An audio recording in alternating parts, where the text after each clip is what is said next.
What is up, everybody? Welcome back to Golden Dice Podcast, episode number 46. There are only three of us this time. I don't remember if there were three of us last time. But with me today, I have Tommy and Brian. How are you guys doing? I'm super swell, super duper awesome swell. Not as good as Tommy is. Yeah, Brian's having some microphone recording issues, so we're going back to the old ways of Zencaster. But it should be fine quality-wise. I would imagine that shouldn't be an issue there. It's more like every time Brian tries to record through Audacity as a separate file, like here's when Tommy and I talk. Really weird. So it's a sign I just should just quit. Yeah, probably. Got a new microphone and all, and still let you down. Yep, I mean, we've all been telling you that. Yeah. I'm a slow learner. What can I say? Yeah, when you lose the Flockton, it's just pack it up. Oh, dude, pack it up. I was so tilted yesterday. Well, you lose a game and you're tilted. I lost 4 in a row and I was tilted. Yeah, but I mean, like, you could lose one and be tilted. It didn't take the second one. To be fair, I lost against Kerry first, and then Flockton second, and I was like, I know I'm not great, but I'm better than this. Yo, Carrie's a savage, dude. Like, stop. She's Carrie plays like once a year. Yeah, and she's a stone cold killer. Yeah, and she's like, oh, I heard Brian said the Grievous starter deck was bad. Let me bust out Grievous starter deck and dump on everybody in our sealed league. And that's what happened, dude. That's what happened. Yeah, so I guess we'll give a half update. It's not too much to talk about crazy, but we're in our second week of sealed. This week we just did open play, so you could get as many games in as you wanted. You got two per win and 1 per loss. We are in a pretty aggressive sealed league. From talking to other people, we were 6 packs to start and a starter. You got to pick one of the starters, and then you get a pack for every loss. And then each week you can buy 3 more packs. So we're getting to trilogy territory by like week 3, rather than just like a sealed experiment type thing. But I think it's been fun, and honestly, a pack per loss kind of makes you feel good. It's like, oh, I lost, I'm tanking, but by the end, I'll have the most packs. It does until you pull Sith Teachings with no Sith and Reap the Reward with no Scoundrel in 1 pack. Dude, get good. I mean, uncommon, it's just like whatever, you're bound to get some of that stuff, but it's more the dice upgrades when you can't use them. That feels bad. Felt real bad. And I pulled Elite K2SO and have no red anything, like at all. I have like 3 events that are red, and that's it. Yeah, but how about all them battlefields? I don't even know if I got any battlefields. I pulled 4 battlefields last night. It's so bad. Didn't you take 4 packs though? Didn't you say one was Reap the Reward? 5 packs. Oh, that's right. The 3 from the. Mm-hmm. Oh, so you didn't even take all your packs? I don't think I took all my packs, no. At a certain point, I was like, I'm just done tonight. I'm good. It's fun, though. We've been, just not just keeping track of the points. Also, we've been doing an ELO scoring system, which is kind of cool. Probably irrelevant to most people, but I like keeping track of that stuff. And that's a thank you to originally the Gandork. He originally posted it. I was having some troubles, and Smurley helped me out. I kind of figured some of the Smurley. I love the way you say it. He helped me out, kind of figuring it. And yeah, Brian, you're 9 out of 10, dude. At least I'm not John.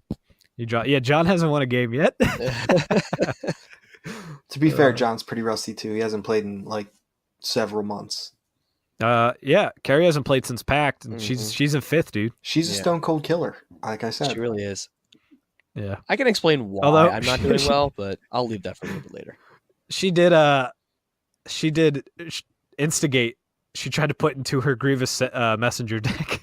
I think she tried to play that on John. John was like, "Wait, what?" And then they're all yelling at me. They're like, "Jack, what deck did you make her?" I was like, "Hey, man, she just put that in her deck from the pack she just opened." So I don't know. She's a mad lad. At least she recognizes good cards, I guess. So I think that we can't move on until I reference Scott, the unblemished, the flawless, the champion to this point of the sealed league. I have to give him a shout out, or else he would be very upset. He is untarnished. No one can take him down. He's unstoppable. He's not here, so I'll be his mouthpiece. Dude, 2 of his wins are against Flockton. One's against Brian. You know, it's just like Flockton's in third. Amateur hour. All right, that's below me, so that doesn't matter. I was doing well until I decided to change up my deck, and Yeah, but you still lost when you switched back. it was a lot closer though. It was a lot. Brian, closer. just come over to my house. I'll build you a deck with that pile of trash. Thanks, Dad. Well, I No pulled problem. I have at least 9 characters at this point. I'm not pulling upgrades, so Well, this is a character heavy set, it feels like. yeah. I pulled a second Vigilant Jedi last night, so that's fun. A Jabba. I don't know. Well, yeah, I would Jabba. kill for an 8-point character right now. That would be great. I just every time I try to line things up, I'm looking for like a 7 cost, and I just don't have that. Well, like I said, I pulled like Elite K2, and I'd love to do like a Jedi Sentinel and Satine and 4-die start and Rainbow, but it's not meant to be, dude. It's just not meant to be. And Obi's also just like a straight beast, man. In sealed and like Yeah, at a certain it's point, just crazy. It's like, oh, I remove his die. It's like, okay, I'll still power action for 4 damage. Mm-hmm. He's so useful. Like no matter what you're doing, 2 dice, 1 dice, he's still such a solid character. Yeah, definitely. He's good. All right. I mean, there's not really much else to recap in our sealed league. It's fun. If anybody else is out there doing it too, we'd love to hear your stories about what's working for you guys, what you're enjoying in the sealed league. Like we said, we're aggressive with it. We do have some people trying to fill out their collection, so that kind of plays into it. But anybody has any other tips or ideas or just wants to talk about it, man, we'd love to just connect on that basis. And I'm also looking to figure out what we'll do after this. I might just do open play, but I don't know if that keeps people coming back, but we'll see. All right, so next up on the ballot is Scott Sucks. We'll move on from that into You're no Scott. I'm not, dude. I can't go undefeated in sealed. I'm trash. But we'll move up to Celebration recap. We'll get into the spoilers that dropped. Overall, like Star Wars in general, I'm leaving Celebration hype, man. Super hype. I don't know about you guys. Oh, for Like, sure. For sure. everything Star Wars gets Yeah. me real hype, dude. Absolutely. I heard the Resistance, they got to see the first episode of the new season at that panel. All of us probably here saw the trailer, which is amazing for episode 9. The Mandalorian, people recorded that, posted that like teaser online. Did you see the actual footage from the show? Because the only thing I was able to find online was like some secondhand behind the scenes like making of stuff. That's what I saw too. I think that's what it was, yeah. No, they showed like 10 minutes of like actual footage. I mean, I'm trying to remember it. I only watched it once, but I feel like I saw a little bit of both, actually. I don't know. I vaguely remember him walking into a room and like there not being any cameras or like him walking around and doing stuff, but I also feel like I kind of remember that. I don't know. But either way, that like the fact that's dropping at the end of the year like gets me so hyped. I heard mean, Cassian's not till like 2021 though. Yeah, but so Bob Iger said that there was going to be like a huge like pump the brakes for Star Wars content, and the fact that Mandalorian comes out, early to mid-November, and then I'm sure that'll be even if it comes out weekly. I mean, how long can it last? 10 weeks? Yeah. And then you get episode 9, and then it's drought until we get Cassian, probably. I don't see them ever. Clone Wars will be 2020. Yeah, Clone Wars. I don't see them ever pumping the brakes on something that makes them so much money. You know what I mean? Like, there's always something in such a big universe. Like, you can pull anything. I think that they're going to look at that and go, "That's a silly mistake." Well, just to clarify, he said they're going to pump the brakes for movies, I believe. Yeah, was his quote. But and they are. Yeah, but like the and which isn't like, it's not like we haven't gone through decades without Star Wars movies. It's not that we'll be fine, but it's just in this spoiled day and age that we live in as nerds and getting Marvel movies multiple times a year. It's nice to have those Star Wars ones sprinkled in there too. I would rather have them like pump the brakes and make quality movies, and not just pump them out like Marvel does. Not that Marvel makes bad movies, but like it's such oversaturation. And I think that The Last Jedi is still living a bad taste in people's mouth. And thankfully, Celebration kind of like fixed that, because episode 9 looks awesome. I'm going in with relatively high hopes. I mean, episode 8 looked awesome from the trailer we saw. So Yeah. I mean, That's true. it's impossible to know if the movie's going to be good. I'm excited for whatever they're doing with Palpatine, and I'm really excited for that.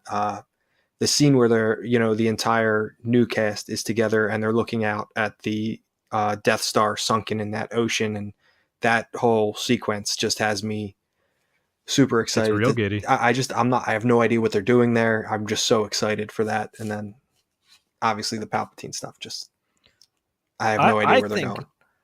yeah, there's a lot of options, but I mean, I think Disney I think they should get at least 2 each year there's a movie. Like I don't think there's a reason they should pump their brakes, because I mean, if you think about Marvel, it's like, okay, you say there's saturation, but did you see Captain Marvel? Yes. Did you see Ant-Man and the Wasp? Probably. Did you see Infinity War? Yes. Black Panther? Yes. Thor Ragnarok? Yes. Spider-Man? Yes. Yeah, their flops Guardians? Yes. I are mean, it's still just like, better than like what all the other movies released. Like even I their agree. down spells are amazing. I'm pretty but sure like my that point is that even if you feel like it's saturation, like you're still seeing it and it's still a good movie. And they're worse, like you said, were like phase 1 movies. Like Iron Man 1 was good, but like 2 and 3 were stinkers. Thor was tough, terrible. but like when you look at phase 3, like is there a bad movie in there? I mean, you could say that you don't like Ant-Man, and like I think you get away with that yeah. and saying that's not on par with them, but it's still like a fun movie type thing. Like I think that's fair. I love Ant-Man personally, but you just look at it and it's just like there's no reason Star Wars can't be on a 1 to 2 movie a year basis like Avengers is on, and have them majority be quality movies. I don't think there's a reason. Yeah, I think there's plenty They of can't stuff do to that. pull from. There's plenty of material. Like as far as the comics span decades and decades. I think that the extended universe, and I don't know if they really want to get into it, but the extended universe is packed. Well, they just today I think Kathleen Kennedy just said they're working on a Old Knights of the Republic, Old yeah. Republic project. So I mean, they're going back, and like you said, there's so much to unpack. But even like just within the content we have, like I don't know, a movie going back to Clone Wars and being like live action type thing would be like off the charts, man. I don't know if I can handle that. Going back Like, to that Old would be- Republic, you mean? Well, yeah, that too. But I was even Clone Wars. Like I'm saying, like if there's still so much I feel like to explore, even with the TV show already kind of being out there. Like you could, like I'm listening to Dark Disciple now, and I feel like I would love like a Don't spoil. Asajj. Don't spoil. I was just gonna say it, Asajj like life, like a movie about her and her ventures with the Night Sisters and Dooku and Voss, and like I don't know, just seeing that on the big screen, like I feel like there's potential for that. And as you mentioned, comics, there's like literally millions of opportunities that they can take and pass, they can go down. But I mean, yeah, I left excited. I don't see. I don't know. They just set up episode 9 so good. I'm so happy JJ back. I'm happy Ryan's not on there. I don't think Ryan should have got that movie. Even if you like Ryan, like I feel like just consistency. Like it's a trilogy that's recapping a saga. Like I don't know. Why I got to break that up? Yeah. I'm also super excited for the Fallen Order game that's coming out too with Cameron Monaghan. That looks fantastic as well. And I think that he's an awesome actor. And if you've ever seen like Gotham or anything, he does a really, really nice job. Yep. Is that the kid from Shameless? That is the kid from Shameless. Yeah. Okay. Any other thoughts on just general Star Wars? You things? I mean, I feel like we could just talk about like Star Wars too, but we are a Destiny podcast, I guess. Yeah, I mean, I'm excited. I mean, I'm most excited for the 2 live action pieces. Obviously 9. I want to see how they close it out. I like J.J. Abrams. I do wish there was more continuity in the storytelling for the trilogy, but I'm hopeful that he can cap it off nicely and not make it as predictable as Force Awakens, but not make it as I don't know, maybe revolutionary is a bad word, but not as disconnected as Last Jedi felt for me as a fan. So if he can do that, I'll be thrilled. And the Palpatine thing just has me, my brain is just spinning like, where are we going here? I love it. And the Mandalorian, everything about that looked great. I was so excited to see how pumped Pedro Pascal was to be the Mandalorian, and how the real fan that Jon Favreau is came through, and that everything Dave Filoni touches and at least feels like it embodies Star Wars. So I just feel like that show is really set up for success from everything that I've read, everything that I watched on that, and I'm hopeful for episode 9 as well. So Yeah. I've been enjoying the interviews as well. Yeah, I mean they're really interesting stuff that they're saying, and seeing all the actors come back together, especially like Ahmed Best and Hayden Christensen. I definitely want to go to Celebration at some point before they stop doing it, if ever they stop doing it. But it seems like a really, They really already cool announced time. 2020. Yeah, where's that? Anaheim. Yeah. That seems No dates yet. Just you assume it's probably the same weekend. right. All right, cool. Star Wars, exciting time to be a fan. Destiny, exciting time to be a Destiny player. I feel like Convergence has been a great hit. I mean, I've been loving the set, and we already got the next set, which I'm already. What's the Spark of Hope? Is that the name, right? Mm-hmm. Yes. Yeah. I just have the spoilers pulled up. I don't have the the article. But yeah, so we got a bunch of new ones. Some really thematic pairings as we go through, but we'll just go through our Discord, how I kind of posted, I guess. So the first three all kind of go in together. Tommy, you got it up. You want to read the first one, the big blue? Yeah. So we got Thrawn, a character that I'd love to see on the big screen one day, but probably never will. He is Thrawn, Grand Admiral, 13 health. He's a red character, 15 for 1 die, 19 for elite. Legendary character leader. His die sides are 2 melee, 3 melee, 2 focus, 2 discard, 1 resource, and a blank. He is a villain, and his text reads, after you activate this character, you may look at the top 4 cards of a deck. He also has a power action. It says, reveal the top 4 cards of an opponent's deck. You may play an event revealed this way and spot that opponent's cards as if they were yours. This dude's awesome. I mean, this is just it's another interesting take on the thematics of this character. Being able to outmaneuver his opponents at every turn. This one does a lot more damage than his previous iteration, but this point cost is a little more prohibitive. Yeah. Well, the last one was 17, right? Mm-hmm. Yeah, 17. Yeah. Yeah, it was Snoke that got bumped, not him. Yeah. And that the errata. Yeah, I like him a lot. It's just still like every time I see a big character, and like I don't remember, did we talk about Maul last week? I don't remember. But like the same thing for me. It's like, I don't know, big characters, if they revolve mainly around their dice being big, like it doesn't really get me excited. Vader's the only one that kind of gets around that, the power action, get your dice back in. But the interesting thing about Thrawn is just that, he has that extra bit of, even if you remove his dice, he still has a powerful ability of knowing the next 3 cards and also playing one of them. I mean, the next 4, but you're playing one of them. So you know the next 3 cards in their hand type thing. Yeah, it seems good though. 19's weird. I don't know really what you get with him. I'm trying to figure that out now. Yeah, I mean, Girl loose, dude. No. you could do like Newt, but why? Yeah, that sounds bad. He might have. Yeah, I mean, we're looking at this card through a very narrow lens right now. We have no idea what's in this set. I don't even think about pairings at this point, but I do agree. I'm not a fan of bigs per se in general. Yep. Yeah, I mean, it's just like be on the lookout for 11-point villain character that could go with Thrawn, or something that could let you bring a relevant plot into that. You could put a Sentinel Messenger with him and have a 3-point plot, whatever that might be. That wouldn't be terrible. Yeah, but then part of me is just like, do I just run Phasma? And I mean, obviously different decks and stuff, but it'd be interesting to think about. But Brian, you want to read this next card that goes with Thrawn? It'll help us round out our conversation. Sure. We got a 1-drop called Mastermind. It's an upgrade ability. 1 focus, 1 resource, special, blank. The special says, name a card, then reveal an opponent's hand and set each copy of the named card from it aside. I'm super excited for Thrawn. I'm just saying. Like, all these cards, just like the synergy is so cool. Artwork's 10 out of 10 on all 3 of these. Absolutely. Yeah, I'm more excited for Mastermind. I think Mastermind is amazing.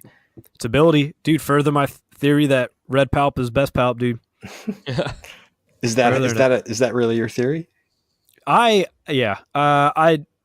as we've talked about, like, and I think I even said this before the cast, I don't really like Watto. I think he's really amazing in his mold of like the Snoke 3-wide and like a 3-wide support deck. But to me, like almost like a big little type thing. I don't know if I even care to have Watto. I love the double focus on Watt and what red brings currently. Like I don't feel like I care for anything yellow, even the abilities. The Witch of Bartering's fine. That's like it stinks losing that. It stinks losing free for all. But overall, like getting pro, best defense, sinister piece, like route if you roll out Palpatine. Even crash landing is good in that situation. Yeah. Like it's much more like non-reactive stuff. Like yellow's got like draw tension, but like then they have to deal the damage and then you have to move it over type thing. Where red's got that preemptive stuff, but that's Palp, so we don't have to worry. We can get to him a little bit later when we talk about some GQ results. But I'll read this last spoiler for Thrawn and his kind of feeling. Why can't I like tribal package? That's not even tribal package. That's what I'm looking for. Big old package. Thrawn's got a big package, and this one is a 2-drop. It's a support. It's Culture of Records. Do you think it's blue? What? It's a big blue package. Yeah.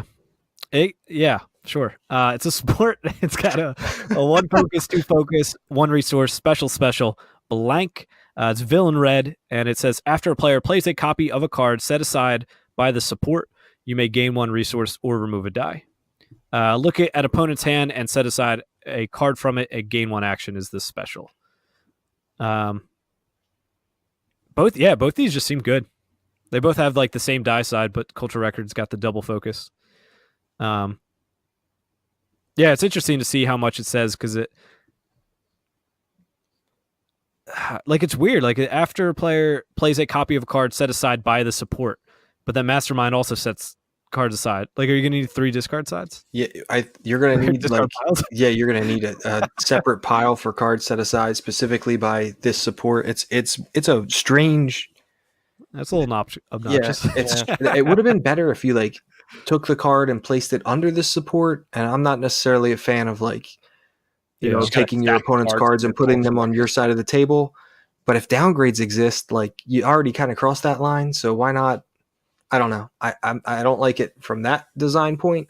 Actually, I'm not super high on this card in general. I don't think I'm more in line with the 1 cost ability upgrade, but I think when you start spending 2 points on cards that aren't really going to advance your win, or 2 resources on cards that aren't going to advance your win condition, it's not great. So I'm assuming that you're not milling. If this was, you know, maybe you would use this in a mill deck, but even still, you know, 2 resources for just, you know, 1 card and maybe you know, a couple resources from the special. I'm not sure if I like this card.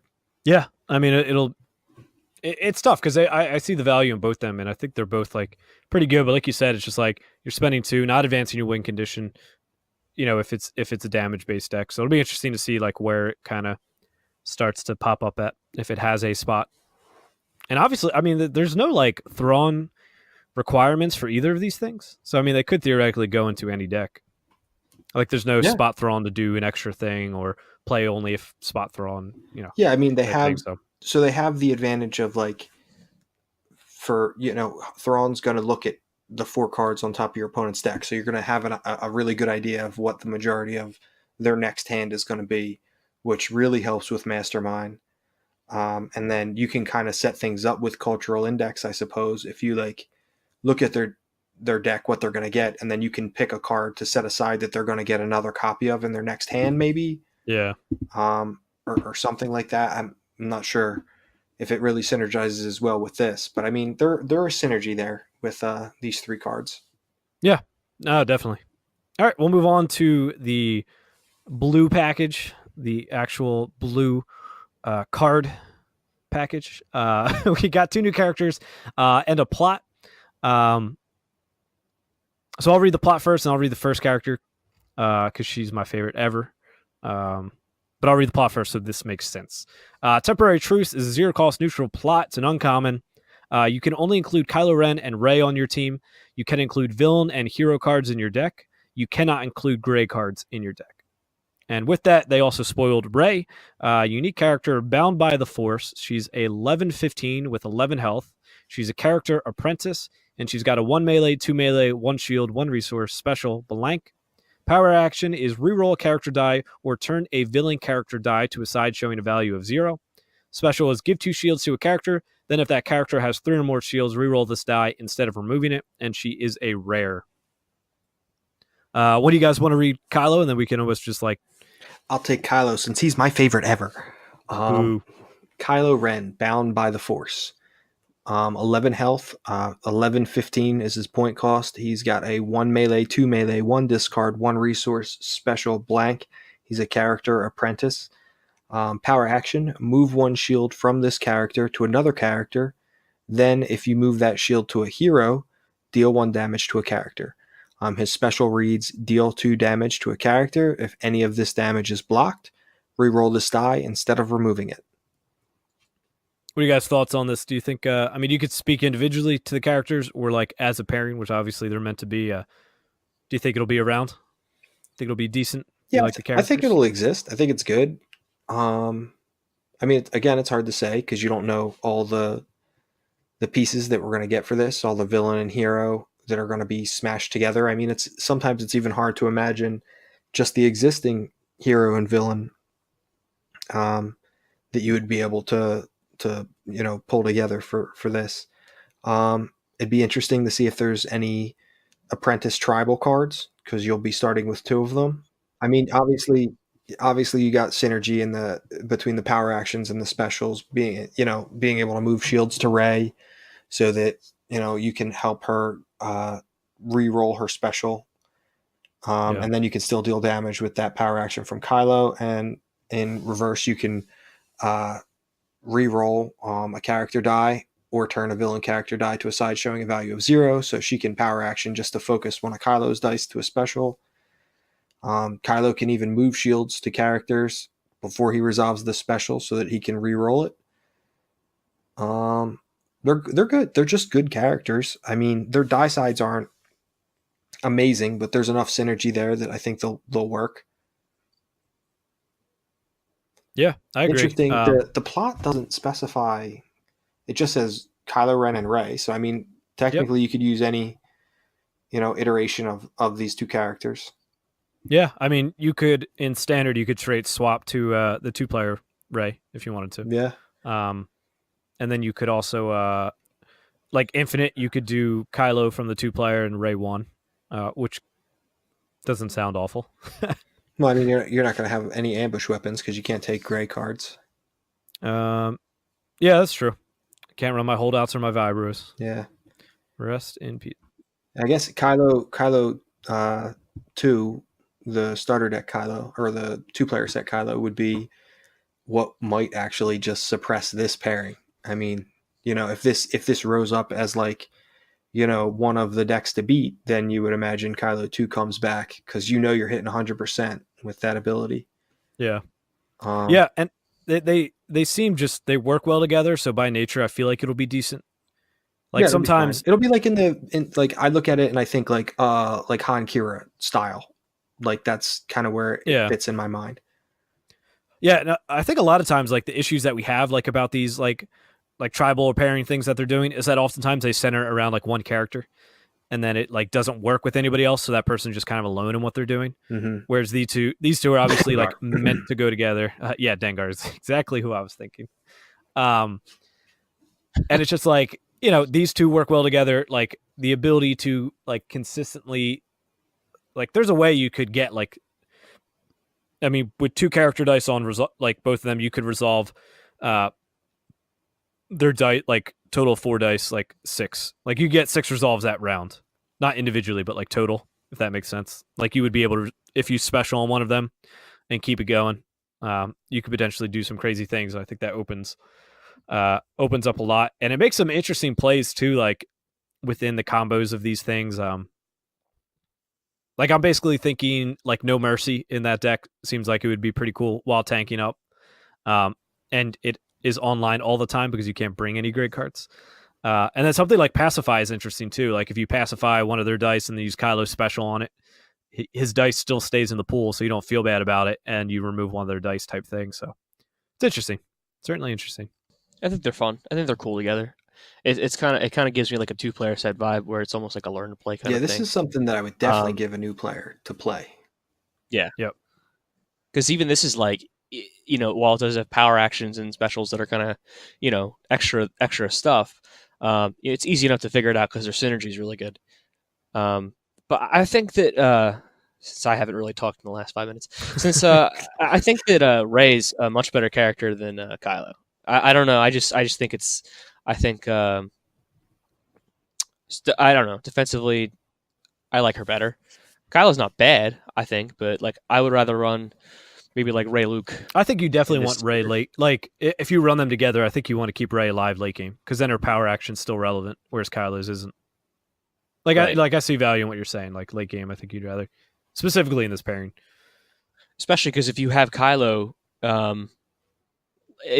late game, like his power actions, Yeah, that's what. you don't get a shield, right? So That's what I said. I mean, Well, you can't move it to another character. You can move it to one of theirs. Oh, yeah, I mean, yeah. it's not. Yeah, move that, but it still has to be a hero, and then you deal damage. Like, why would you? Well, you would move it I mean, to resolve the special so that you don't have to remove his die from the pool. Would be the only reason you would do it. But Yeah, or I mean, you could move it off of like a hero to another hero, and then do the damage to the hero you just moved it off of. no, it's like if they have the two shield characters has left. to come from Kylo. From Oh Kylo yeah, to from this another. character. Yeah, I don't know. He just seems I overall just like bad, Rey better. like late game. Yeah, It not bad, but certainly like Rey has more value in that her power action still works. I don't know. I just think that I definitely think Rey gets the better one this time, which is nice because I said last time that heroes always get the shaft, and it's nice. Yeah, well, I mean, if you look at the old Rey and Kylo, they both shined at their time. Rey was in top 4 at Worlds. sure. Kylo won it. I mean, they were. Oh no, wait, that was the finals. Yeah, Rey was they were both in the runner-up. finals. Yeah, that's cool. Yeah, I like it. Looks good. I don't know. They don't really excite me outside of that pairing necessarily. Like maybe Rey could find something, but I like Rey Luke 3, but I'm also dumb and not as good as you guys. So but I'm gonna. I shut feel up. like I'd rather just run Kylo and get the ultimate synergy. True. I just don't see the value of taking either of them out of this pairing. These specific ones. Yeah, I agree with that. Yeah. Let's talk about some more interesting stuff though. Yeah. These are what makes me hype. I don't right, care Brian. about Rey. I am with you, Kylo. Brian.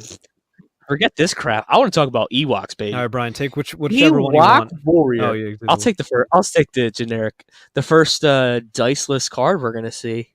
Ewok Warrior. It's a yellow hero, 4 health, 4 points. Include only if you have a unique Ewok on your team. Sorry, it's a character Ewok. After you activate this character, you may deal an indirect to an opponent.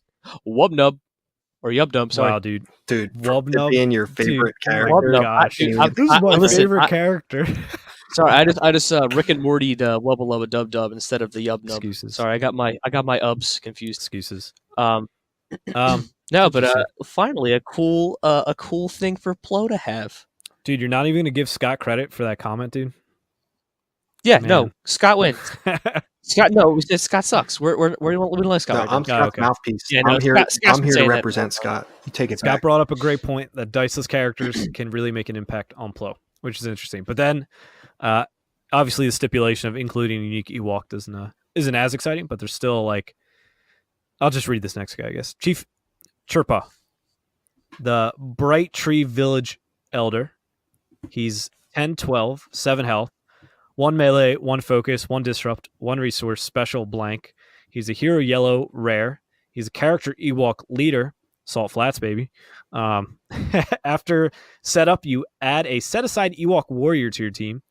And the special is deal 2 indirect damage to an opponent or 3 indirect instead if you spot 4 Ewoks. So what is Plo? Plo's 11, right? 11, 14, So right? so you're at Plo 11, Chief Chirpa. So you're at 21, and you can add 2 Ewoks. So you start with 3 Ewoks, and so you activate Plo Koon and do 3 indirect. Boom. Until you play Chief Chirpa's Hut, which we'll get to shortly. but before we get too far, I wanted to say that the Ewok Warrior, whoever painted that, literally must have just had the Ewok Spear from the Star Wars Decipher CCG, because it is literally a painting of the movie still from that card. It is amazing. You can hold them side by side. It is the exact same picture. Good. It's That's what beautiful. we want. I love it. It's my throwback. It was a great Um, set, Endor. Yeah, but Chief Chirpa and this Ewok Warrior have me all kinds of excited. This is the tribe, boys. This is the tribe. Dude, I watched. And we'll get in. I guess this is what, like, similar to a Patreon question like later, but I watched Jackalman play these Ewoks, it was like the dumbest thing I've ever seen. There was just like 20 characters on the board, and they're all just like, "I'll activate, deal, and indirect. I'll activate, deal, and indirect. No, now I'll activate and deal and indirect." I'm like, "Wow, Well, yeah, this it's is going a to be game of really destiny." stupid until you play against like a hover tank, and then it's even more stupid because someone's like, "Oh, I'll resolve the special and deal 15 damage." I'll fear Deadman Vader and kill Yeah, all of your kill all characters. your Ewoks. That's funny. All right, we'll this next one's just quick. It's Ewok Ambush. It's a 0-cost event. Hero yellow. It is a common. Activate one of your non-elite characters, or up to 3 of your Ewok characters. Ambush. Chibukyuki. Yep. Good. Good. Seems Oh, seems fine in that deck, I guess. It lets you burst out 3 indirect. So yeah. There you go. It exists. Right. Next one is a upgrade weapon, the Ewok bow. It is a 1-cost hero, yellow rare. It's got a 1 range, 1 disrupt, 1 shield, 1 resource blank. Again, upgrade weapon. It says while this upgrade is on an Ewok, it gains redeploy. How is So that not this is really legendary? solid. This is solid, man. It's like my favorite part of the whole Ewok thing. No, I like it. I think it's good. I actually like the hut too. I don't know why. I'll take the hut. Take it, dude. Yeah, it's a 2-resource, unique support location. Chief Chirpa's hut. Die sides of 1 focus, 2 shield, resource, special, 4/1 resource, and a blank. It has the special text: add a set aside Ewok warrior to your team. Discard the support from play unless you spend 3 resources. I like anything that can add, more characters to your team, but Chief Chirpa's getting busy in his hut, man. Man, Dishing out just- them you know Ewoks. what? This podcast has taken a serious turn for the worse with my last it really that has. Thrawn stuff. That Scott's I infecting us all. yeah, I was a major contributor to the disgrace that was that conversation. But Jack, man, now we're getting into bestiality here. That's a horrible thought. Wait, honestly. is that? It's the Ewoks with Ewoks. Yeah, Is yeah. it- Well, yeah, they're yeah. Still, no, it doesn't. I don't want to think about that. They're teddy bears. How do you think it goes? No, All right. no. All right, we'll move No. on. Good talk. So it seems like How they'll be many bears interesting. are in that We'll have to wait for set 8 to drop before we really dive into how relevant any of these characters or cards will be. But time will tell. We'll dive into the Milton. All right, kiss, marry, kill. Hear me out. Nope, we're done. Chief Chirpa, his hut, or bow. All right, Milton GQ results. We had that over the weekend, and there was 8 GQs, which is a lot. That was There the were like 2. smoothest transition I've ever heard. By the way, I do what I can. All right, so we got some info of like all the standard days, but we also do have the winners. So we'll just do it like by like we'll do trilogy and then standard, then infinite, and just kind of talk about the winners if anything surprised you there. So trilogy, the winners were Iwado, Watt, and Messenger, and the other winner of the trilogy event was Epalp Ewat. Thoughts? With trilogy, I don't have a ton of thought, but we did say that we would probably play Palp. I think when you asked us all what we would play for trilogy, it makes sense that Iwado and or some sort of resource engine with Wat Tambor would be good when you have things like Assassin Droid or just other supports that are nice you could play, like Entourage or whatever else it may be. So those 2 make perfect sense for trilogy. You're just going to use some of the most powerful cards in the set and abuse them. Yeah, it's arguably like the 3 best characters in the set. You know what I mean? They're definitely up there, all 3 of them. The Watto, Watt, Messenger for that deck. Yeah, for sure. Palp Watt, dude. Let's bring it back. Palp Watt. Red I Palp. think it's interesting that both of the decks had blue villain, because a lot of people were kind of down on blue and didn't think that was a package that you really needed anymore. But I still like the inclusion. I think Forsaken is just an amazing card. Of course, that's not in the Palp deck, I would imagine. But Well, I think blue villain is still in a good spot as long as it's not your main focus. But even then, like Kylo Dooku seems interesting coming whenever Dooku drops. But like blue villain, these support decks, like I think you want blue because, like you said, then you get Forsaken, you get Hidden Motive, and you get Fist. It's like I want all of those Yeah. things. Well, not in I like trilogy, I mean, Respite but too, but um, yeah, but speaking yeah, in standards. yeah.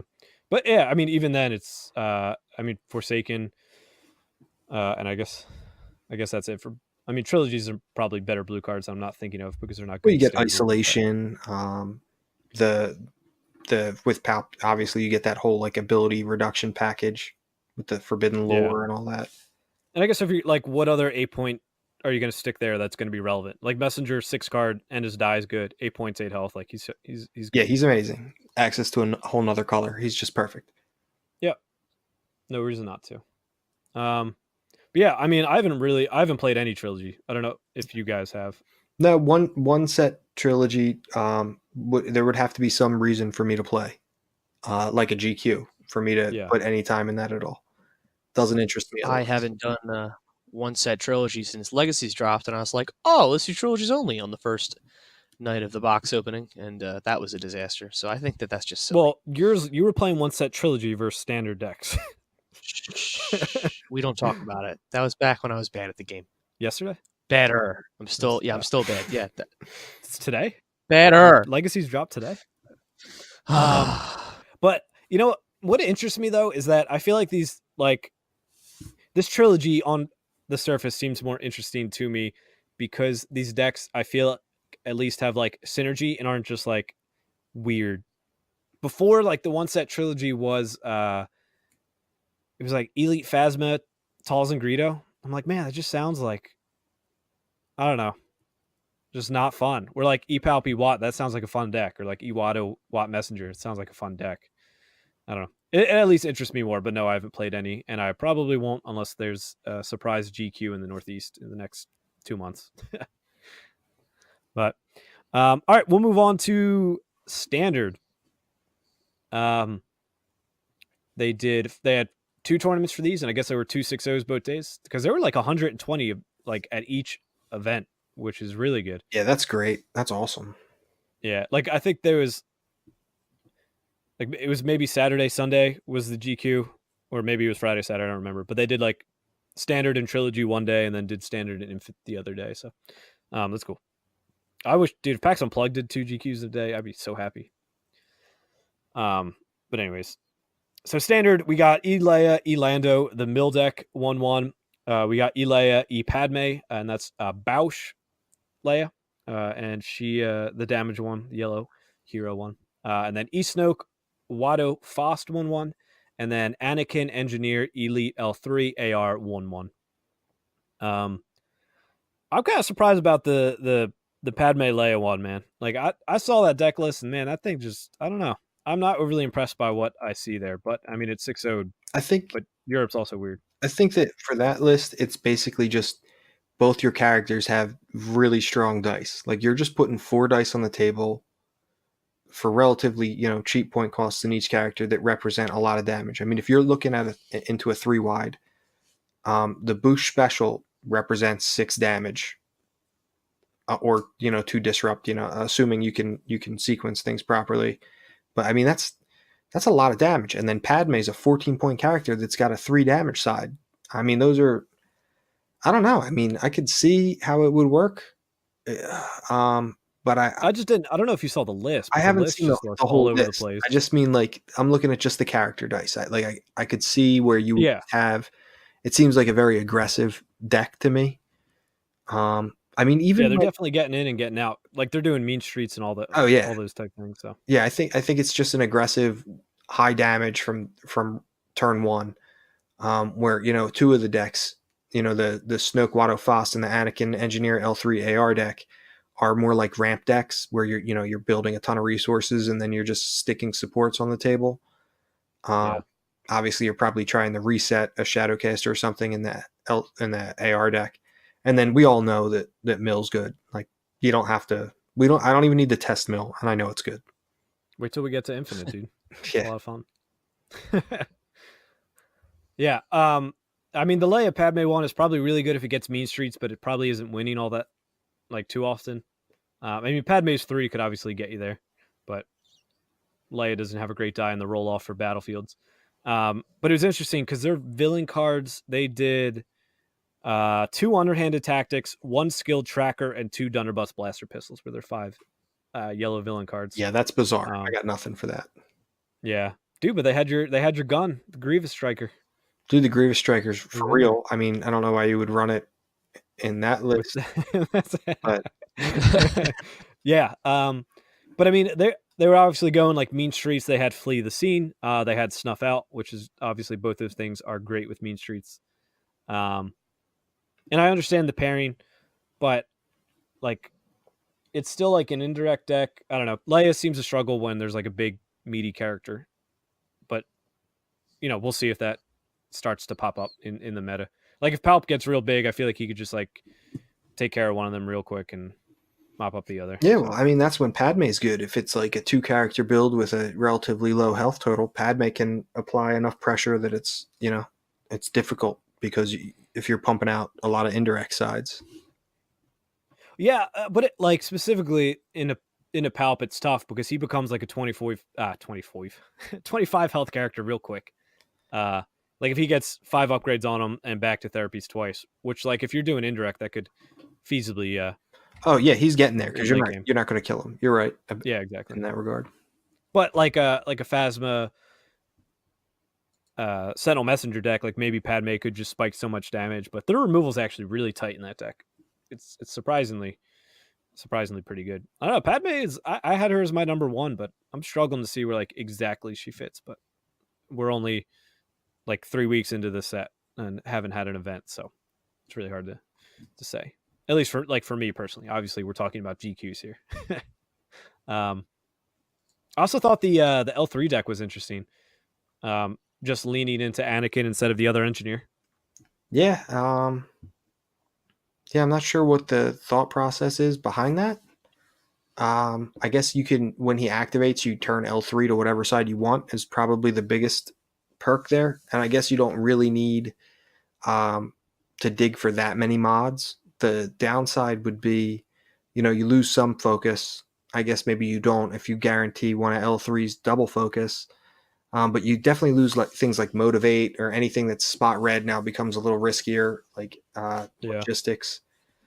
But I guess you don't really need logistics after, the first round. So yeah, it seemed like he just went like super deep into making sure he gets like either the Caster N1 or Falcon down.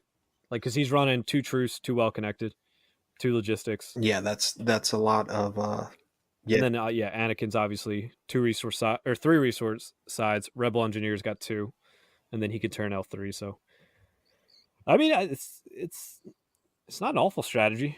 I still think I would just run the L3 and double engineer deck over Anakin, but worked out for him, I guess.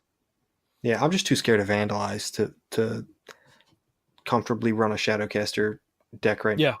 I mean, if I'm doing it, I think I'm running a Falcon just to play safe. Well, yeah, he didn't even run Scruffies, man. Like it's just like gosh, I don't understand that at all, man. For me, at PAX Unplugged, it was like if I saw Scruffy, I won. If I didn't, I lost. Like, they got to vandalize my shit. Unless you can hit like a garbage chute consistently, or you're taking their character dice off the table. Yeah. That's all dependent on that. The Snoke Watto Foss, I think that's a meta deck, and I really see. And we all know what that is. It's you're playing Fist, you're playing Entourage, you're playing Mega Blaster. That's what you do. Hand cannons and making money and you're literally just playing like the best diced cards you can. The holy trinity of supports: Mega Blasters, Fist, and Entourage. Just jam them in a deck, and you're gonna have success. Was there a lot of Entourage, you think, at the? So right below this, we'll get into the top decks in terms of quantity at the events, but we'll wrap up Infinite who won, and then we'll get into that. But I wouldn't be surprised, especially like in Trilogy, there probably was a lot of Entourage decks, but I didn't look yet. But I don't really have anything to say on Infinite other than Yoda Leia Mills probably super degenerate with Resistance Ring, Commando Raid, hit and run, no answer. All of that sounds awful. Force speed, like I, I don't. I want no part of that. Yeah, no, So, thank you. I'll take a hard pass. And yeah, I mean, do you guys have any other comments on Infinite? That's Nope. Nope. Yeah, maybe you'll see Snoke After Droid come back for Infinite because they don't give a damn about the bitter rivalry. Yeah.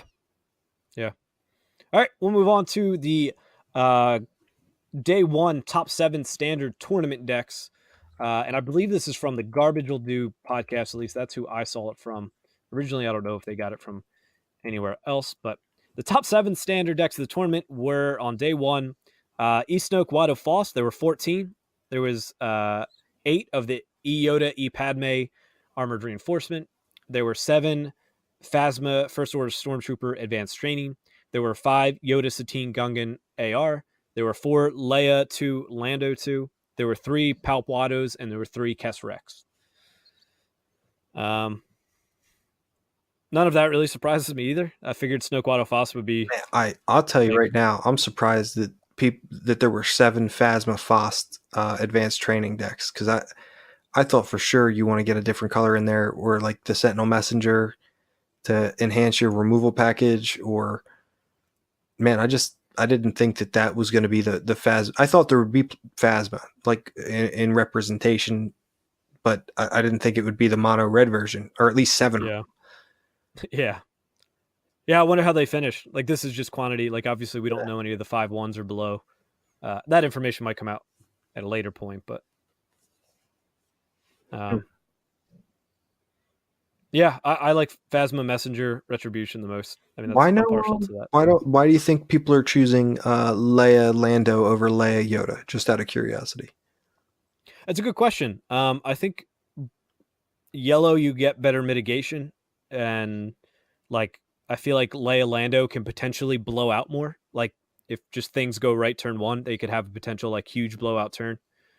But I'm not necessarily sold that Lando is better than Yoda. Like I'm not saying I necessarily agree with that logic. I just think there are a few things you get in yellow that could help you survive a little bit longer. Like what, flee the scene? Is that what you're thinking? Or yeah, I mean flee the scene, but easy pickings and tangle. Like those are just some of the best mitigation cards. Flee the scene is probably pretty good there. You could probably afford. You can use mean streets too. Yeah, you could, and you're fast enough too. But I feel like if I'm running mill and if I think I'm going to be fast, I'll probably just do Occupied City. I think. Yeah. The 2 mil. But mean streets is certainly an option, especially if you try to get in like those big one, like if you try to run into the crosshairs or something like that, or if you want to YOLO totally and do domination, like that, you could get there. No idea if it's actually relevant or anything, but yeah, I don't know. It is interesting that I wonder how much Yoda there actually was. I mean, there obviously wasn't. There was at least less than 3. So yeah, I more meant in general, like why were people like? Where were your thoughts on it? I just see the resistance ring, and I think man, Yoda really makes this feasible. That's why I thought that initially. I mean, I like blue a lot still. Like, I mean, Beguile's still a good card. Hit Emotive's great. Pacify is obviously amazing if you're mill deck. Yeah, I mean, just between those 3 cards that you just named, I feel like those are at least all in the conversation as like the entangle, the flee the scene, and the easy pickings. Just because of the 0 cost mitigation, which I think is a lot harder to get unless you incorporate blue. Yeah. And I mean, there's a lot going on for both them. And blue with Yoda, I mean, people have been still trying taking ground, I think I've seen, but like lightsaber mastery with Yoda Leia seems pretty good to me. Yeah. I mean, like I would still run that and put like a deflecting slash and circle of shelter under there. And I wouldn't hate Sarasu. Like, I mean, it seems fine. I don't know. They're kind of tight for like diced upgrades, so maybe it doesn't make the cut, but it's at least something to look at. In Yoda Leia, but I still think there's a lot to explore. I think Leia Lando out of the gate, people were super interested on because they saw Moxie and they knew whatchamacallit existed. Stealthy. And this winning deck on standard did run 2 Moxie, 2 Stealthy. Sure. So I'd like that doesn't seem good to me because I don't think you're going to be able to Like, where are you going to get all the character dice to like have relevant things for all of them? Mhm. It's a pipe dream. But like I said, if it does go off and things go terribly wrong for your opponent turn one, you could like mill half their deck turn one. So, and yeah, I don't know. I think I lean Yoda a little bit more right now, but that's zero testing. But either way, I think you could just flat out say Mill's probably tier one. Definitely. Without worrying. Any other thoughts on this day one? These few, I would like to draw your attention to the E Yoda Satine Gungan AR, and we'll see day two what that turns into. Just put a pin in that. Do you just want to go to standard right away, actually, and then come back? That makes sense. Standard out. Yeah. All right, so we'll go to standard day two. So E Snoke Watto Foss goes up to 20 decks. E Yoda Padme AR goes to 7, which is down 1. And here, take note. E Yoda Marauder Gungan AR 5 again. So all those 5 people were like, screw Satine. You think they saw a lot of 3-wide decks and then we're like, I want that hover tank? You know, I don't think that's an option, but I bet you most of them probably took Fire Spray. Yeah, you're probably right. I like, even you and I talking in the beginning, like I really like the hover tank, but part of me is just like, I feel like a 3-cost vehicle is so risky right now with AR. Yeah. And like Yoda, I mean, so going back to packs, if you look at Trilogy, we brought Yoda, Gungan, and L3 with AR. And we had the philosophy that we'll try to make more money to play more big events, like, you know, get a bigger outgun or something like that. And ABG still stuck with the 2 engineers and L3, which obviously worked out for them. They had a great PAX Unplugged. Mm-hmm. But the idea was that, you know, we would try to make more money. And this, I feel like, just opens that up even more because now you don't have to spend money on mods. You know what I mean? Like, Yoda's making you all that money. You just have to play Fire Spray. And now the rest of your money can go into like these crazy big events. Like, you could potentially pull Outgun for 3, or, you know, get off an Entangle, or constantly pay for the Marauders pay sides. Like, yeah, you know, do those things. And it's interesting. It's certainly, I mean, the meta defines, I think, what villain card you're taking, but I think right now, I think you just probably go Fire Spray and just have fun with it. Okay, and then E-Kes E-Rex was a 4-dex. E-Padme 2, E-Leia 3 was 4. E-Phasma Faust Advanced Training was 4, and then E-Grievous Afra Battle Droid was 4. Yeah, I was actually, now that I read the E-Grievous Afra Battle Droid, I was surprised that it wasn't more in day one. I like that deck. I think it's pretty solid. Doesn't surprise me again that there was 20 Snoke Watto Foss. That's a good deck. I don't really have any other thoughts. All these right here do seem pretty good to me, but I wouldn't be surprised if like Padme Leia dropped off, and also if Phasma turned to the Messenger. But other than that, I think I like all of these decks that are in the top. That's got to be double Battle Droid for the E-Grievous Afra Battle Droid, right? No, never mind. 12, yeah. What? Well, yeah, you're at 12. 12, 11, never mind. But why Battle Droid? I don't. 5. I'm so confused. Why wouldn't you run Messenger? Maybe there's a plot in there that we're missing. Like maybe he's AR or something. Yeah, or maybe it's not AR E-Grievous. Maybe it's just a single die Grievous with 2 Battle Droids. That's the list I've been seeing. Yeah. So when I read that, Wheelbike since I saw E-Grievous, I yeah, I went right to Sentinel Messenger. So I like E-Grievous after Sentinel Messenger. So that could be a typo there too. Who knows what that list actually is? Or maybe it could just be E-Grievous after Battle Droid, but seems unlikely. But yeah, any other thoughts on the standard day 2 of the Milton? No, looks pretty standard. Looks good. Yeah. All right. Sush did that. Looks pretty standard. All right, Trilogy. We got 9 Palp Wattos. Or no, wait, sorry, that's Infinite. Here we go. Trilogy, day 2. 19 E-Phasma 3 First Order Stormtrooper Advanced Training. That makes sense a lot more in Trilogy to me than standard. 16 E-Palp Watto.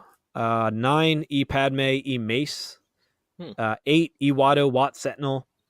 7 E-Grievous, 2 Commando Droids, and a Sentinel.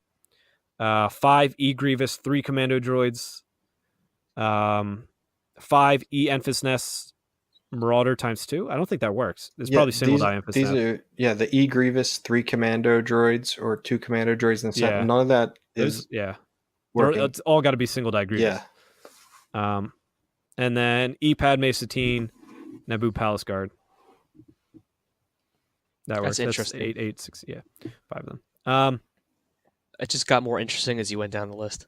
Yeah. Well, so I mean, I don't hate the Infest Nest, single die Infest Nest, and 2 Marauders. Like that interests me. The 4 character 4 die start doesn't at all. And I think I told you, Tommy. I was like, even if that's good, I'll play it if it's good and I need to win something. But like, I don't think if I'm just building decks, you could ever force me to play a 4 character 4 die deck.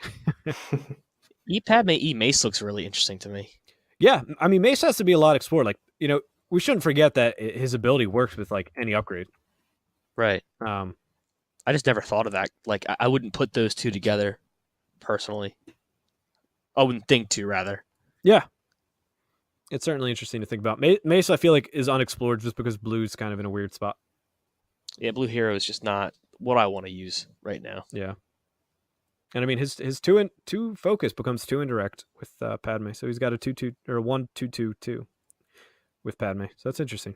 Doesn't surprise me again at all. Like, if you look at the Phasma builds in both or in standard, whether it's the Messenger and especially the First Order, like it's essentially a trilogy deck. Like, I feel like it keeps like 80% of its deck. And so it makes sense to me that would be run a lot in trilogy because it doesn't really lose anything. Yeah.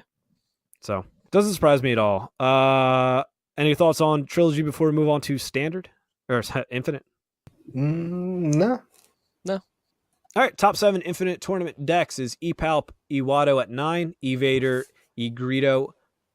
That's E-Vader. That doesn't make sense either, right? It would be single die Greedo. At 9, E-Snoke, Watto, Foss at 8, E-Yoda, Leia 2 at 6, E-Yoda, Leia 3 at 4, Han Kira at 4, and Base Chirrut at 3. Base Chirrut? What? Those 3 people That's probably savage. to just do that. That's wild. I'm surprised there's no, like, I don't know. I feel like there would be more. I wonder how many Thrawns there were, I guess. That would be my question. Infinite, I feel like he would pop out. But Infinite, it's just all mill. Doesn't excite me. Just get that garbage out of here. I don't feel like playing. Could you imagine showing up and playing just mill mirrors all day? Or just losing? Like this. That's pretty much your options. Yeah, I think I'd be the Base Chirrut player. Those guys just embraced it. They had fun. Try some of the characters that were adjusted for that format. Yeah. All right, we'll move on to the top 3 most used battlefields in each. In standard, Salt Flats was 29%, Theed was 19%, and Military Camp was 15%. Trilogy was 45% Salt Flats, 25% Military Camp, and 10% Watto Shop. And Infinite was 23% Salt Flats, 11% Theed, and 11% Emperor's Throne Room. Theed's still kicking. Yeah, I mean, I bet you some of those like that Yoda Marauder Gungan AR deck probably still just runs Theed. It's like, all right, Marauder die. I just wanted a resource anyways, so and you still get the ambush or additional action or whatever is worded. Yeah, it seems interesting. Salt Flats good, man. Salt Flats isn't surprising at all. Yeah. Especially in Trilogy. I mean, you might say 45% is like oppressive, but it's Trilogy. There's like 6 battlefields. So Salt Flats is really good, but I gotta say, like, if you're running a support deck, like I see a lot of these like slower support decks that are running Salt Flats because they have a leader like Snoke. I mean, every turn from here on out, when your opponent outclaims you, they just have an automatic blank to your, like, they can just devalue one of your focus sides. I don't know if that's a battlefield I want to take in that deck. Part of me, though, I guess the question is if you can guarantee with Salt Flats to turn Watto to the resource to Snoke him, is that worth it to set up a round 1 Fist or Mega Blaster or Entourage plus maybe another Entourage? Like, that's my assumption is that that's probably what the logic there would be. I mean, if you've got your 2 Snoke dice and you've got things like for a price, like I feel like there's plenty of ways to get him to a resource side. I mean, it's not. I don't know. Maybe I'm wrong. The winning deck of the Snoke Watto, Foss did run Salt Flats. They did have that in there, but they did not run for a price. So I mean, I think you could maybe make an argument to put that in the deck, but I don't think you want to be using Snoke dice to focus Watto. Like I think No, for sure. But I'm saying, I mean, you could I mean, I guess if it's that important turn one, it's not like your opponent can mitigate it, but it is gonna every turn thereafter. I mean, they're blanking a die. Yeah. Which I don't. That just doesn't feel good to me. If this game lasts for 3 or 4 rounds, that's 2 or 3 extra pieces of mitigation you've given them.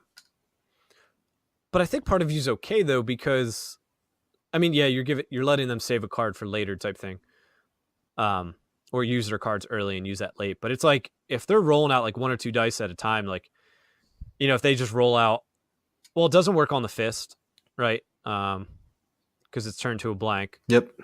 So you could threaten with that, but also like if you roll out Entourage and get like the special and threaten 4 damage, like, and they blank that, then you now like it opens the way for Snoke to then focus into it.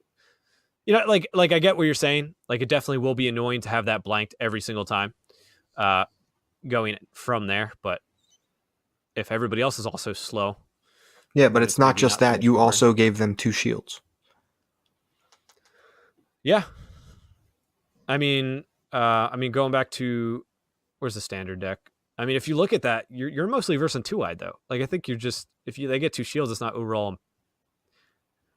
Like if you're Snoke Watto Faust and versing like the Phasma Faust, I feel like you could just snipe them and just overwhelm them so quick, or even the like Palp Watto or Kesrex. And I mean, the Yoda is a 3-wide, and then there's also a lot of mirror matches that you're doing, which then makes Salt Flats really interesting for early claims and stuff like that. But I don't hate it, but I do understand what you're saying. Yeah, I just don't think it's like an auto include. That's all. But I understand why with Snoke and Watto it would be appealing more so than in another support deck. I'm glad we don't have another auto include. Yeah, I mean, I think it helps. Yeah, I think we're Keeps between the meta 3 healthy. at this point. Yeah. I mean, I think Salt Flats, Theed. I mean, I wasn't going to say military camp, but that was the 3rd most used in standard. I was even going to say mean streets, but I think people are scared to run mean streets unless you're claiming every time. There's at least more options than Theed, and that's all that matters. All right, any other thoughts from the GQ that you guys would want to mention before we just have like, I think 1 or 2 Patreon questions that we'll get to? No, I mean it's nice to see some data on what people are playing, what's out there. I don't think that there was anything surprising. I mean, it was pretty straightforward, so it's kind of what we all thought it would be, and it'll be interesting to see how it evolves from here. If we ever get anything to play for. Yeah, we'll get store champs eventually. Maybe. Hopefully. Maybe. If not, we got Mr. Bones. I'd go play for Mr. Bones. Mr. Bones. And Golden Dice, dude. You saw that picture. Yeah, the Golden Dice on the box. Yeah. Dude, ready? We're not going to get that spoiler. You know that, right? No, there's no way. They don't put that much thought into it. No. They're going to give it to like... We're not going to get it if you keep talking about him that way. Gosh, jeez. Do you think anybody listens to this, Brian? There's Yeah. literally like 3 people. My mom does. Okay. No, so name the 2 other people. All right. So it's like Jack's mom, Tommy's mom. And Banana Scott's Crabtree girlfriend. and Alan. Don't worry. Alan's in there. Alan. Um, Inception processes it through his yeah, he doesn't listen. servers. He doesn't listen. Yeah. He uploads it to the hard drive. Anyways, all right, we got Patreon questions for you guys. Just 2 this week. It's looking like, but the first one could be a loaded question, I guess. Manager01 asks, "Is TTS good or bad for the game?" I'll start That's if tough. you want. Go ahead. I think TTS is.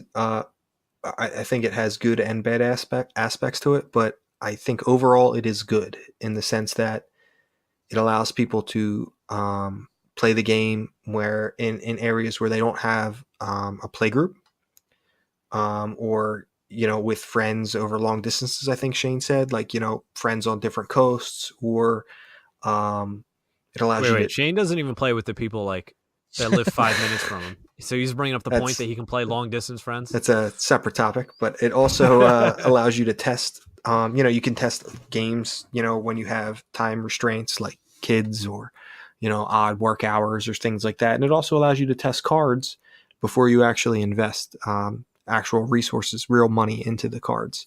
So those would be the positives. The negatives, I think, would be that it can deter people from actually wanting to go to the local game store and contribute to a physical community. And keep that store open so that you can have places to play tournaments at.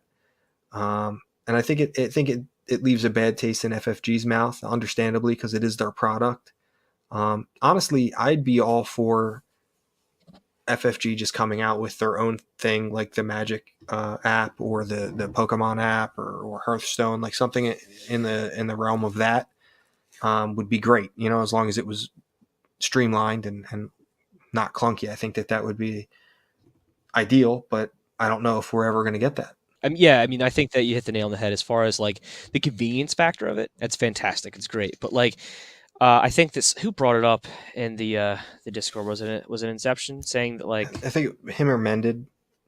Yeah, I think that when you put up spoilers too fast, we kind of lose sight of the current meta, and like we kind of let that fall to the wayside. I think that's a good point to bring up.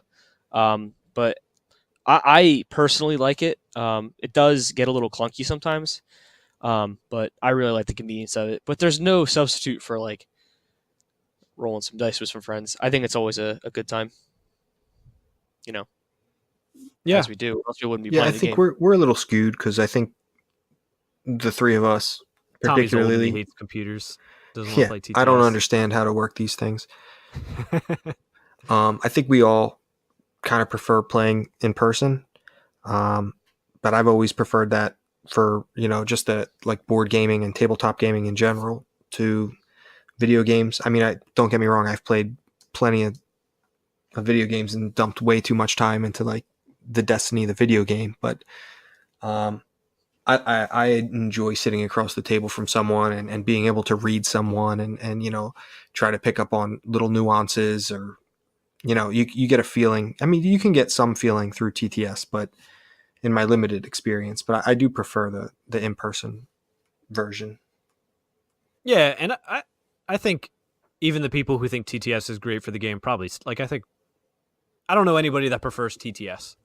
Like even the people content creators who make videos through TTS even say they play worse on TTS type thing and prefer in person. Yeah, and I think I echo all of that. I think, like, for example, before the set dropped, and as we saw, it was coming out late March, but all regionals were done. Like the fact that it was on TTS was great because it made people want to play. Whereas, like, if not, like, what else would we have done type thing? And I think like artificery leagues are great as well.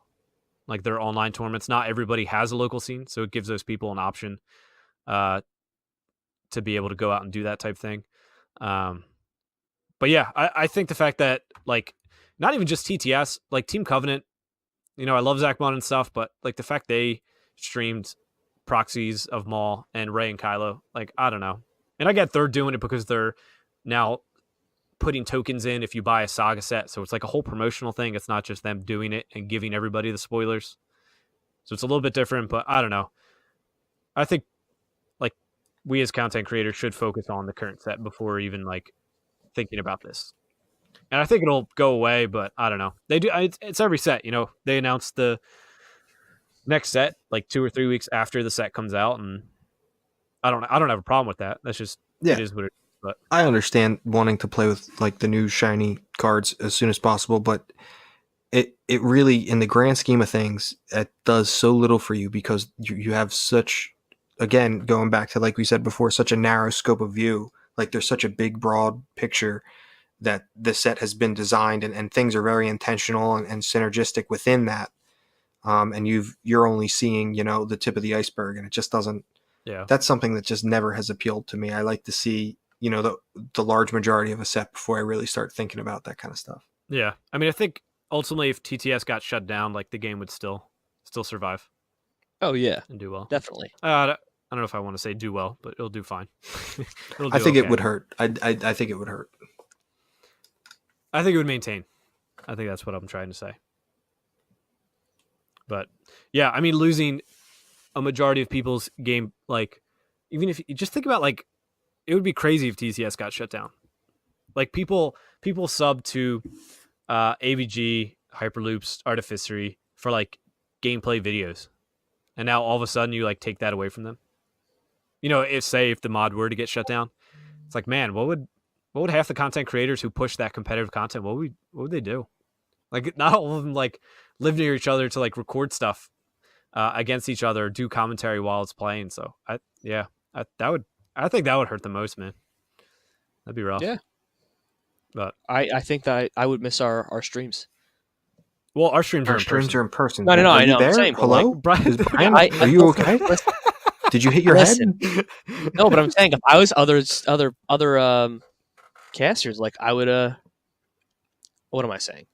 No one knows. This is like a Forget Flockton moment right now. Forget it. Yeah, no, I've been hanging around with I drove home with Flockton after you left, so that's probably what. Yeah, that's probably what did you in. Oof. All right, It made sense in my mind. Sorry. We'll wrap up the TTS and move on to a question from Coleman. It says, what are you guys' thoughts on character pairings that were made for each other?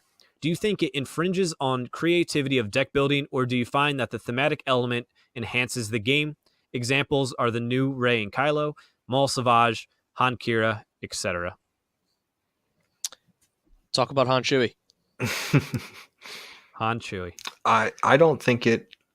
I think it's good for the game. I think it's a more of a gateway mechanism to encourage new players who are only fans of the IP to instantly be able to identify, a combination of characters with synergy without really knowing anything about the game, and then it can teach you about the game by the characters. And the fact that those can be competitive decks is a good thing, because it allows those players to make that next jump much quicker, so that they can start to feel competitive. I don't think that it's hard to say that I don't think it would limit creativity in any way. I think that creative people are going to be creative no matter what, and they're only going to be limited by the boundaries that they create for themselves. So I don't think it would limit people's creativity. If you're going to be creative, you're going to be creative no matter what. I don't think that thematic pairings would be something that would limit someone. Thoughts, Brian? I enjoy the thematic element. I don't think it's like. I think it's depending on whether you're like a competitive player or not. Like, I think that it's fun. For casual, it's fun, but like competitive, not always. Like Han Kira is the exception, where it's like, wow, these are great together, but you don't see Palpamato in the same. Like, you don't see Vader and Greedo in the same scene. Like, it doesn't have to be. It doesn't have to be thematic. Correction. Vader and Greedo were in the same scene. Oh, Vader are, yeah. No. When? Anakin and Greedo, dude, episode 1. Oh, you got me there. You got me there. This is pod racing. No, I don't think it infringes on the creativity of deck building. Yeah, I think that's fair. It enhances the game. I mean, look through standard. You know what I mean? Like, even these GQ like top decks, like Snoke Watto and a First Order Stormtrooper weren't running around, doing anything.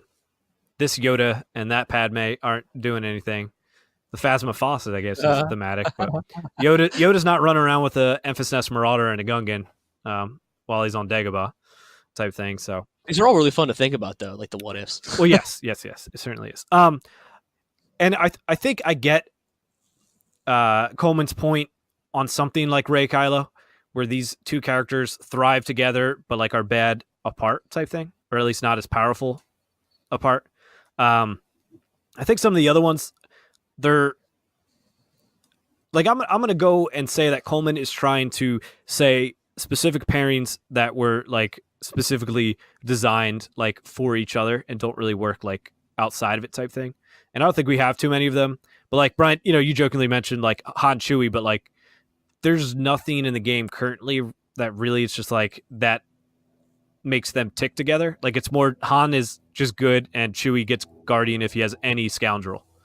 Right. So it doesn't like they gravitate towards each other because Han is a scoundrel, but it's not necessary. And they 15 and 15 points, but like there's not like Han has an ability, Spot Chewie, to, resolve this die increase by 1, and Chewie only has Guardian if he can spot Han or something like that, where Rey Kylo's like that, Maul and Savage are like that, and Han Kira was obviously created for even then Han Kira, No Allegiance, I think No Allegiance was created around them, and then they're just individually good characters as well. But yeah, I don't think it kills the game, because I don't think you're seeing consistent pairings that are thematic dominating the game. And like Tommy said, I think it's just great intro into the game.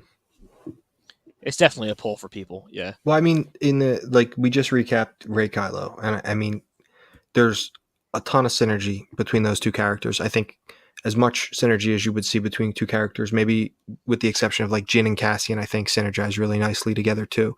But you could just like feel I think that as a new player, the first time you play that, like halfway through the game, you might see, how you can, I can put that shield on somebody, or whatever it may be. You'll start to see how it all fits together, how the puzzle pieces start to fit. And then you'll learn about that deck, and you'll learn about the game through those characters and how you can have characters work together. And then that might make you branch out into non-thematic pairings that allow you to see why Snoke is good with Watto, as just a very general example. I think it's a good building block system. Yep. That's fair.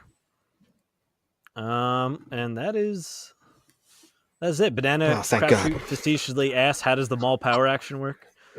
I think on the Team Covenant stream, they were like, if the Maul Saber was showing +4, they would power action but not reroll, saying it was optional, or because there's no then or something like that, but you have to do the first reroll.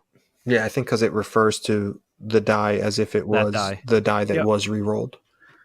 Yep. So that's that. If you're playing Maul already, reroll that die. But yeah, that's it for the show. Any other thoughts on the content we covered, guys? Or you said all you had to say? I'm just glad it's over.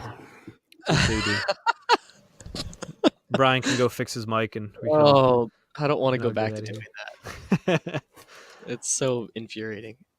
But I'm looking forward to all that's coming out in the next few weeks for sure. Yeah, I got to get back on stream so I can redeem myself, because I took so much flack for losing to Shane.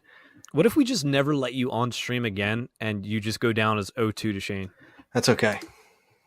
Is it? Yeah, I can live with that. I can't make it to any events to prove that I can play this game anyway, so I'm pretty much SOL. Well, the one event that you actually tried at and put time into was Gen Con, and you top 8? Yeah. There you go. Yeah. Just hold on to that forever. Yeah, that's all I got. Forever and ever. All right, yeah. Hopefully we get something along the lines of like a store champ announcement soon. I mean, we got the premiere kits that were spoiled or leaked, just the other week or 2 weeks ago, that, they're coming June to August. So hopefully store champs is soon. Not necessarily, like, it feels bad if they overlap necessarily. Like, it would have been great if we got one of them right now, but. Can I ask a question? No. All right, cool. What's up? If store champs were like this weekend, what do you think you'd bring? Either Phasma Messenger, or if I want to have fun, I'd bring Iwado Watt Messenger. Tommy? I'm down the Entourage rabbit hole at the moment. I'm just trying to come up with all the degenerate ideas for that, and I don't know if I have a good one or not yet, but I'm way down that rabbit hole at the moment. And Brian's bringing Palpado. Yeah, no shocker there. Not at all. That's the only thing that I found that like works so far for me personally. But yeah, I mean, honestly, if I want, like, it's store champ, so I care less. But if this was like a big tournament, like if this was a regional, I'd probably just run Snoke Watto Fost.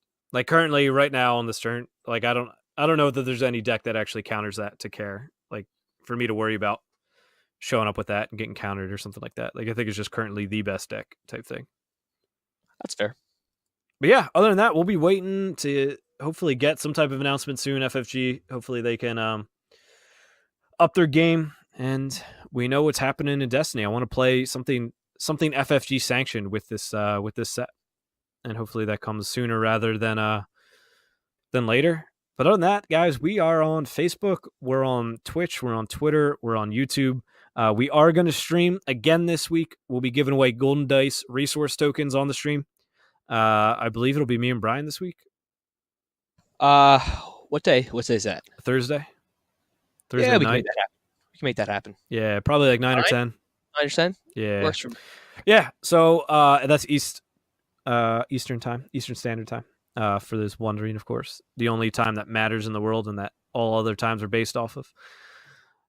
But yeah, so be on the lookout for that. We'll post about that on Facebook and Twitter for the time, but also kind of check your Twitch around then. I think you can also do it to give you notifications when we go live if you want something like that. But yeah, we'll play some games. We'll figure it out. Other than that, I kind of want to like give out to like I feel like we've had a shift in paradigm of like content creators a little bit here in the Destiny world. Like I feel like there's big ones like Artificery's still kicking it. Hyperloops are still kicking it. ABG's still kicking it. Somehow we're still kicking it.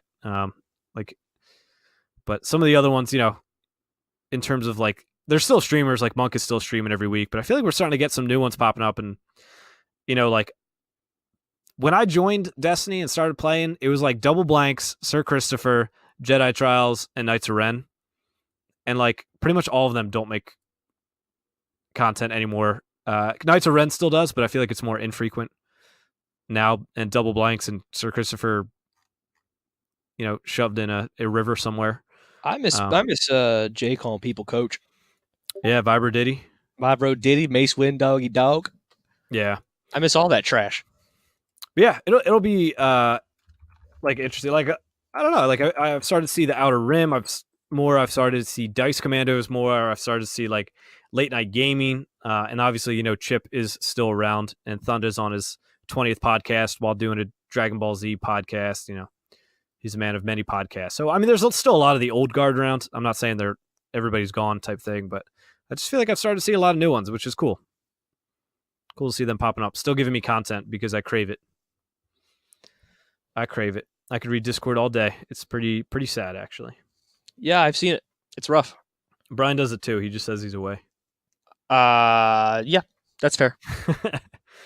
I get on my watch.